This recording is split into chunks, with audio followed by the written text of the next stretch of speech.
Hello guys welcome back. నేను చాలా రోజుల తర్వాత ట్రాక్‌కొచ్చాను. ఇప్పుడు మనం షికెన్ సర్క్యూట్‌లో ఉన్నాం షామీర్‌పేటలో. నేను ఇంతకుముందు ఎవ్రీ వీక్ వచ్చేవాడిని రేసింగ్ చేస్తున్నప్పుడు. తర్వాత మంత్‌కి ఒకసారి అయింది. ఇప్పుడు ఇయర్‌కి 2, 3 సార్లు వస్తున్నా మాక్సిమం.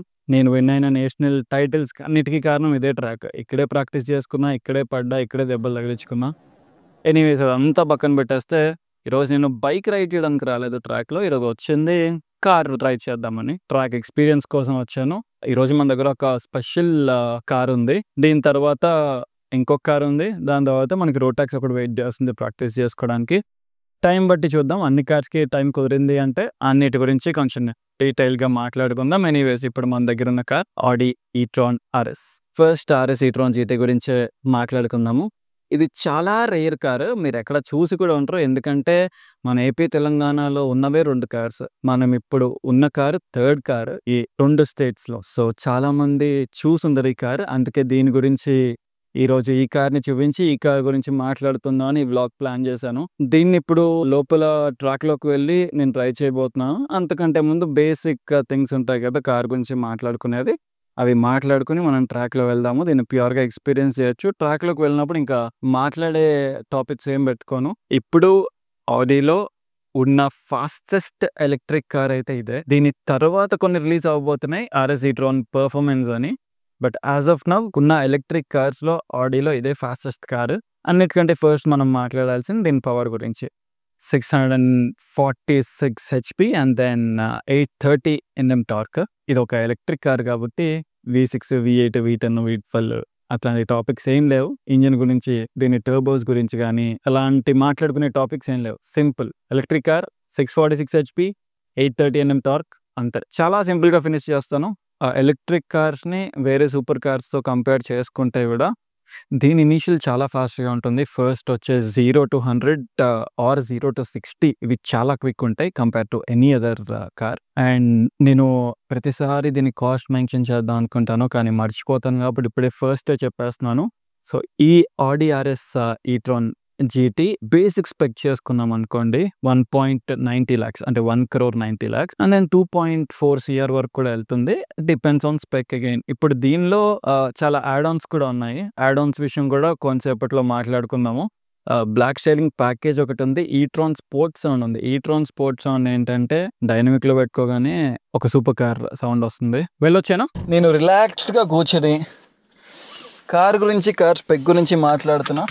అప్పుడే ట్రాక్ ఖాళీ అయిందని చెప్పి నా కోసం ట్రాక్ ప్రిపేర్ చేసి వెళ్ళిపోమన్నారు. అందుకే తొందరగా కార్ ఎక్కేసాను. ఇది నా కార్ కాదు కాబట్టి సేఫ్గా ఎంజాయ్ చేస్తాను. కరెక్ట్ కార్ దూరే స్పేస్ ఉంది. ఫస్ట్ టైర్స్ వార్మ్ చేసుకోవాలి. అసలు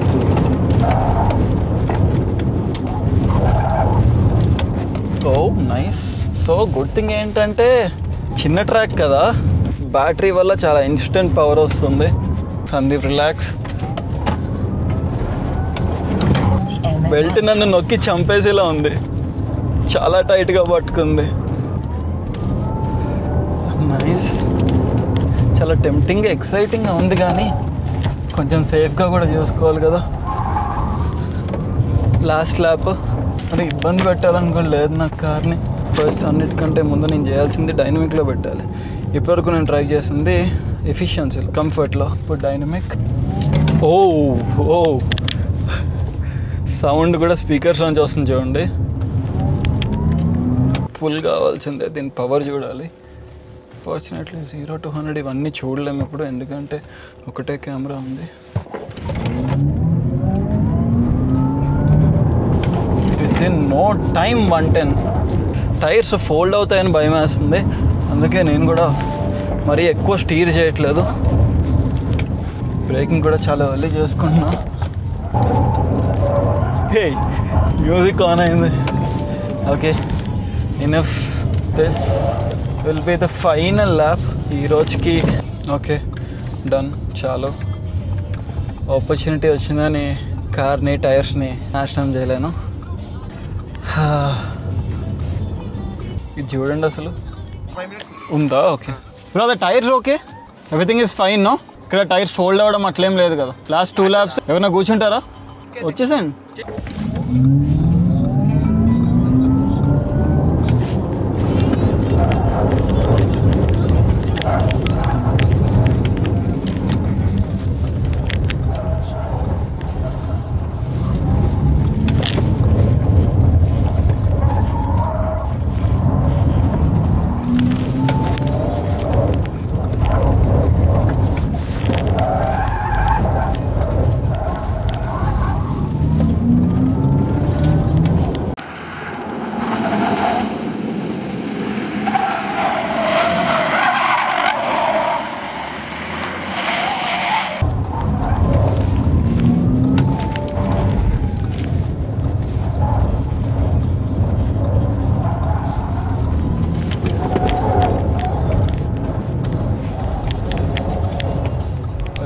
liking it.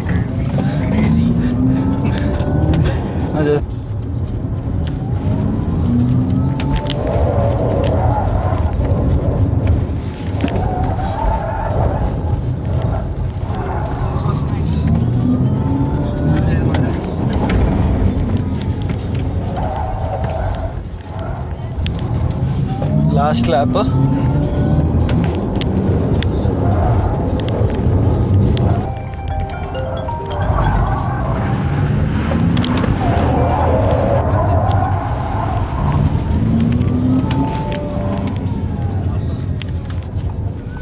Look at this, bro.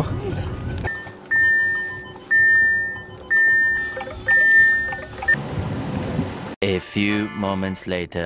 And coming to seats కూడా చాలా బాగున్నాయి. సీట్స్ చూస్తే ఫ్రంట్ సైడ్ మొత్తం అల్కంటారా ఫినిష్ ఉంది. కానీ దీనిలో ఒకటే చిన్న నెగటివ్ ఏంటంటే, జనరల్గా ఎవరైనా సూపర్ కార్స్ కానీ స్పోర్ట్స్ కార్స్ కానీ తీసుకునేది సౌండ్ కోసం, పవర్తో పాటు సౌండ్ కోసం. ఒకవేళ మీకు నాకు సౌండ్ అక్కర్లేదు, పీస్ఫుల్గా ఉండాలి, పవర్ కావాలి అంటే కళ్ళు మూసుకొని RS e-tron తీసుకోవచ్చు. 640 HP అంటే జస్ట్ ఇమాజిన్ ఎంత ఫాస్ట్. అది కూడా ఎలక్ట్రిక్. మీకు ఇనీషియల్ లాంచ్ టైంలో మాత్రం అసలు లాగే ఉండదు. అంటే నేను I'm not a fan of electric cars లేదంటే ఎలక్ట్రిక్ బైక్స్, కానీ ట్రాఫిక్ లో ప్రశాంతంగా ఉండేది electric cars and electric bikes. నేను ఇంతకు ముందు కొన్ని డేస్ e-tron Q8 కూడా యూస్ చేశాను. నాకు అప్పుడు చాలా పీస్ఫుల్ అనిపించింది compare to normal car. Electric car traffic లో సిటీ కండిషన్స్ కి చాలా బాగుంటుంది. ఇప్పుడు మనం పవర్ఫుల్ కార్స్ కొనుక్కోవాలి అంటే మనకి యూస్డ్ కార్స్ ఉన్నాయి మార్కెట్లో. అండ్ యూస్డ్ కార్స్ కూడా ఇప్పుడు పోర్షా తీసుకోండి, లంబోర్గిని తీసుకోండి, ఏది ఉన్నా సరే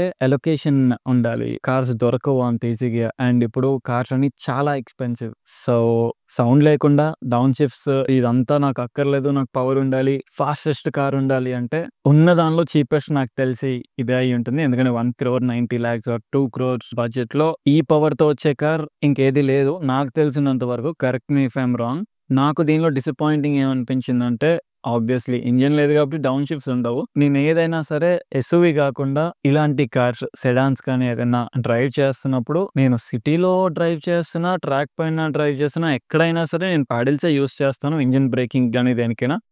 దీనిలో ఆ బ్రేకింగ్ ఒక్కటి మిస్ అయింది, ఇంజిన్ బ్రేకింగ్. ఆబ్వియస్లీ ప్యాడిల్స్ లేవు కదా, నేను దాన్ని ఎక్స్పెక్ట్ చేయకూడదు ఎలక్ట్రిక్ కార్ లో. బట్ నా పర్సనల్ ఫీలింగ్. పవర్ గురించి చెప్పాలంటే అసలు ఆ పుల్ ని నేను ఎక్స్ప్రెస్ చేయలేను. అది ఫీల్ అవుతేనే బాగుంటుంది.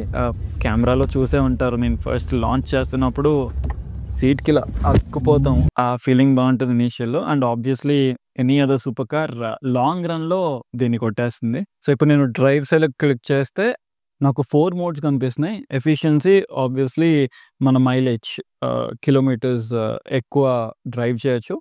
అండ్ కంఫర్ట్, దీనిలో సస్పెన్షన్ కానీ అవన్నీ చేంజ్ అవుతాయి. డైనమిక్ అన్నిటికంటే పవర్ఫుల్ మోడ్. దీనిలో మనకి స్పీకర్స్ నుంచి కూడా సౌండ్ వస్తుంది. ఆబ్వియస్లీ మనకి ఇంజన్ లేదు కదా దీనిలో. సో ఆ సూపర్ కార్ సౌండ్ డైనమిక్లో వస్తుంది. అండ్ ఇండివిజువల్ మనం సెలెక్ట్ చేసుకోవచ్చు. ఇది యూజర్ స్పెసిఫిక్ అనమాట. డ్రైవ్ సిస్టమ్ మనం ఎలా అయినా పెట్టుకోవచ్చు. ఇప్పుడు స్పీడ్ ఇది పెట్టుకుని సస్పెన్షన్ కంఫర్టబుల్ పెట్టుకోవచ్చు. అంటే మన ఇష్టం అది. కార్లో అట్రాక్షన్ అంతా ఎక్కడుందంటే కార్బన్ ఫైబర్ పైన, ఇక్కడ అండ్ డోర్స్కి.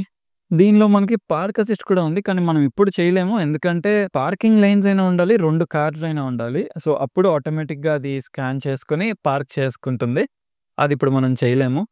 ఫీచర్స్ గురించి మాట్లాడితే దీని స్పీకర్స్ బ్యాంగ్ అండ్ ఆలిసన్, అది పక్కన పెట్టేస్తే దీనిలో ఒక ఇంట్రెస్టింగ్ ఫీచర్ ఉంది. అదేంటంటే మీరు ఎప్పుడైనా 3-4 months కార్ తీయరనుకోండి, ఇక్కడ దీనిలో మీరు టైమర్ సెట్ చేసుకోవచ్చు. ఈ డేస్ ఇంతసేపు ఛార్జింగ్ అవ్వాలి అని. సో ఆటోమేటిక్గా అది ఛార్జింగ్ అవుతుంది. 100 అయిపోయిన తర్వాత లేకపోతే ఫుల్ అయిపోయిన తర్వాత ఆటోమేటిక్గా డిస్కనెక్ట్ అయిపోతుంది.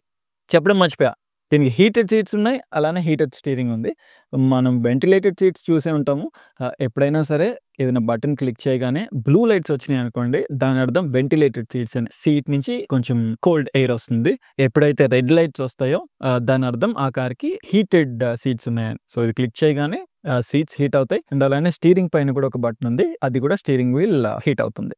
అండ్ కమింగ్ టు ఛార్జింగ్, చెప్పడం మర్చిపోయాను. బ్యాటరీ కార్కి చెప్పాల్సింది ఛార్జింగ్ గురించి. దీనిలో DC, AC 2 ఉంటాయి కదా ఛార్జింగ్ లో. DC డైరెక్ట్ కరెంట్ అయితే DCతో 22 minutes ఫుల్ ఛార్జ్ అయిపోతుంది. అలానే ప్రతిరోజు చేస్తే బ్యాటరీ నాశనం అయిపోతుంది. AC అయితే 9 hours పడుతుంది బ్యాటరీ ఫుల్ ఛార్జ్ అవ్వడానికి. సో జనరల్ గా షోరూమ్ వాళ్ళు సజెస్ట్ చేసేది 4 times AC ఛార్జింగ్ పెడితే 9 అవర్స్‌లో ఫుల్ అయ్యే ఛార్జింగ్ పెడితే 4 టైమ్స్‌కి ఒకసారి డీసీ వాళ్ళు సజెస్ట్ చేస్తున్నారు. ప్రతిరోజు డీసీ పెట్టకూడదు, బ్యాటరీ పాడైపోతాయి. షోరూమ్ నుంచే ఇది 8 ఇయర్స్ బ్యాటరీ వారంటీతో కూడా వస్తుంది. అండ్ ఇంకేమున్నాయి, యాంబియంట్ లైటింగ్ 30 కలర్స్ పెట్టుకోవచ్చు. అండ్ పవర్ గురించి చెప్పేసాను, మోడ్స్ గురించి చెప్పేసా. ఆడిలో ఇంట్రెస్టింగ్ ఫీచర్ ఏంటంటే ఫ్రంట్ లైట్స్ విషయంలో మెట్రిక్స్ లైటింగ్. దానివల్ల మనం హై బీమ్ వేసుకున్నా మనకి హై బీమ్, ఆపోజిట్ ఎవరైనా ఒక కార్ ఏదైనా వస్తే ఇది ఆటోమేటిక్గా డిటెక్ట్ చేసి వాళ్ళకి లైట్ పడదు కంట్లో, సో వాళ్ళకి లో బీమ్ అయిపోతుంది. సో మనకి హై బీమ్ లైటింగ్ కనిపిస్తుంది, ఆపోజిట్ ఎవరైతే వస్తున్నారో వాళ్ళకి లో బీమ్. సో అది చాలా ఇంట్రెస్టింగ్ ఫీచర్. ఎనీ డే ఆడీస్ కాబట్టి క్వాట్రో చాలా సేఫ్, 4 వీల్ రన్ అవుతుంది. అండ్ ఇంకొకటి దీనిలో ఉన్న యాడ్ ఆన్ ఫీచర్ అంటే ఇది 4 వీల్ స్టీరింగ్ ఉంది. మీరు ఫ్రంట్ 100% తిప్పితే రేర్ 3 degrees టర్న్ అవుతుందంట. నేను కూర్చుని చెప్తూ ఉంటే బోర్ కొట్టేస్తుంది. సో ఫస్ట్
డోర్స్ చూసినా సరే ఫ్రేమ్లెస్ విండోస్. చెప్పడం మర్చిపోయాను, దీని బ్రేక్స్ విషయానికి వస్తే ఫ్రమ్ ద ఫ్యాక్టరీ ఇది కార్బన్ సిరామిక్ బ్రేక్స్ వస్తాయి దీనికి. అండ్ క్యాలిపర్ కలర్ దీనికి రెడ్ ఉంది, బట్ రెడ్, ఎల్లో అండ్ ఇంకోటి ఏదో కలర్ ఆప్షన్ కూడా ఉంది. 3 కలర్స్ ఆప్షన్స్ ఉన్నాయి అనుకుంటా. And coming to booth space, ఈ space more than enough as a family person. ఇప్పుడు ఫ్యామిలీ కార్స్ గురించి కూడా మాట్లాడాలి కదా. ఇప్పుడు 2025 Q8 గురించి మాట్లాడదాము. ఇంతకు ముందు నా వ్లాగ్స్ లో ఈట్రాన్ Q8 కూడా చూసారు, బట్ ఇప్పుడు అది డిస్కంటిన్యూ అయిపోయింది. ఈ కొత్త 2025 Q8 V6 3-liter engine and దీని పవర్ విషయానికి వస్తే 340 HP అండ్ 500 Nm టార్క్. దీని లైట్స్ విషయానికి వస్తే HD matrix LED with LED laser beam. దీని లైట్ అబౌట్ మీకు 600 meters వరకు క్లియర్గా విజన్ ఉంటుంది. పాత దానికి దీనికి లైట్స్ చేంజ్ అయ్యాయి, 2D లోగో వచ్చింది, గ్రిల్ చేంజ్ అయింది. అండ్ అవి పక్కన పెడితే హెడ్ లైట్ వాషెస్ కూడా ఉన్నాయి. దీనికి 21-inch వీల్స్ ఉన్నాయి. కలర్ ఆప్షన్స్లో 8 different కలర్స్ ఉన్నాయి అండ్ ఇంటీరియర్లో 4 different ఆప్షన్స్ ఉన్నాయి సెలెక్ట్ చేసుకోవడానికి. దీనిలో గుడ్ థింగ్ ఏంటంటే దీనికి కూడా మనకి ఫ్రేమ్లెస్ విండోస్ ఉన్నాయి. మొత్తం 3 screens ఉన్నాయి. ఇది అబౌట్ 10 inches అనుకుంటా. అది 8 AC కంట్రోల్స్ కూడా మనకి 8-inch స్క్రీన్ ఉంది. స్పీకర్స్లో కూడా బ్యాంగ్ అండ్ ఆలిప్సన్ మనకి ఆప్షన్ కూడా ఉంది. జస్ట్ లైక్ మనం ఎట్లా స్పెక్ట్ చేసుకుంటామో దీనిలో కూడా యాడ్ ఆన్ చేసుకోవచ్చు యాక్సరీస్లో. దీని డ్రైవ్ ఆప్షన్స్లో మనకి 6 different ఆప్షన్స్ ఉన్నాయి. Of road, efficiency, comfort, auto, dynamic and individual గురించి ఇందాక చెప్పాను. మనం ఇష్టం వచ్చినట్టు మనం పెట్టుకోవచ్చు. అంటే పవర్ఫుల్ పెట్టుకుని సస్పెన్షన్ చేంజ్ చేసుకుని ఏదైనా చేయొచ్చు. యాజ్ యూజువల్ డైనమిక్ అంటే ఫుల్ పవర్ఫుల్, ఆటో మన డ్రైవింగ్ స్టైల్ బట్టి అది చేంజ్ అవుతుంది. కంఫర్ట్, సస్పెన్షన్ కంఫర్టబుల్ ఉంటుంది, పవర్ తక్కువ ఉంటుంది. And efficiency, fuel saving mode. ఇది దీని సంగతి. దీనికి ఫ్రంటే కాదు రేర్ విండోస్ కూడా ఫ్రేమ్లెస్ విండోస్ ఉంటాయి. అదే కాకుండా దీనికి కూడా డైనమిక్ లైట్స్తో పాటు ఫ్రేమ్లెస్ విండోస్ అని. దీని బ్లైండ్స్ కూడా ఉన్నాయి కదా, ఇవి కూడా ఆటోమేటిక్. అండ్ దెన్ Q8 కాబట్టి ఆబ్వియస్లీ లెగ్ స్పేస్ చాలా ఎక్కువ ఉంటుంది. లెగ్ స్పేస్తో పాటు ఈ సీట్స్ కూడా కంప్లీట్గా అడ్జస్టబుల్. అండ్ కమింగ్ టు దీని on road cost, 1,53 lakhs on road హైదరాబాద్లో అయితే. ఇంకా డీటెయిల్గా మాట్లాడుకోవాలంటే చాలా ఎక్కువ మాట్లాడచ్చు, కానీ డార్క్ అయిపోతుంది. నేను తొందరగా వెళ్ళి రోడ్ ట్యాక్స్ ప్రాక్టీస్ చేద్దాం అనుకున్నాను. సో నేను ట్రాక్లోకి పరిగెత్తేస్తున్నాను.